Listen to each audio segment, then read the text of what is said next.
രാജീവ്, ഞാൻ എക്സ്റേ കണ്ടായിരുന്നു. അത് നല്ല അലൈൻമെൻറ്റിൽ തന്നെ ഇരിക്കുന്നത്. നമുക്ക് പ്ലാസ്റ്റർ തന്നെ മതി, അതിന് ഓപ്പറേഷനൊന്നും വേണ്ടി വരത്തില്ല കേട്ടോ. ആ അൽത്താഫേ, ഇതെന്നെ പറ്റി? Good afternoon sir. ഞാൻ ഇതുപോലെ കളിക്കാൻ പോയതാ. അപ്പോൾ അവിടെ അടുത്തുള്ള പ്ലേ ഗ്രൗണ്ടിലായിരുന്നു കളിച്ചിരുന്നത്. ഓക്കെ. പെട്ടെന്ന് ഇങ്ങനെ വഴുതി വീണ്. അപ്പോൾ കൈ ചെറിയൊരു ഫ്രാക്ചർ ഉണ്ട്. ഞാൻ അടുത്ത ഹോസ്പിറ്റലിൽ കാണിച്ചപ്പോൾ അവർ പറഞ്ഞ് ഫ്രാക്ചർ ഉണ്ടെന്നാണ് പറഞ്ഞത്. അപ്പോൾ എക്സ്റേ കണ്ടപ്പോൾ അവർ സർജറി വേണമെന്ന് പറഞ്ഞ് ഇപ്പം ഞാനൊരു സെക്കൻഡ് ഒപ്പീനിയൻ എടുക്കാൻ വേണ്ടിയിട്ടാണ് വന്നത്. അല്ലേ?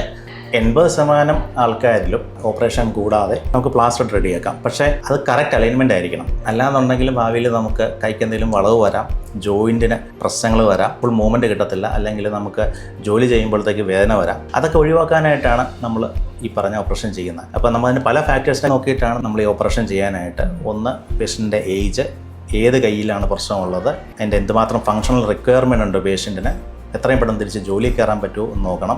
ഇങ്ങനെ പല കാര്യങ്ങളും നോക്കിയിട്ടാണ് നമ്മൾ ഓപ്പറേഷൻ വേണോ വേണ്ടത് ചോദിക്കുന്നത്. സാർ, ഇതാണ് എൻ്റെ എക്സ്റേ, ഒന്ന് നോക്കൂ. ഇത് ഉറപ്പായിട്ടും ഓപ്പറേഷൻ വേണ്ട ഒരു ടൈപ്പ് ഒടിവാണ്. അത് ചെയ്തെങ്കിൽ മാത്രമേ പഴയ രീതിയിൽ നമുക്ക് ഫുൾ ഫങ്ഷൻ നമുക്ക് കിട്ടത്തുള്ളൂ. അപ്പോൾ എന്തായാലും ഇത് ചെയ്യണം.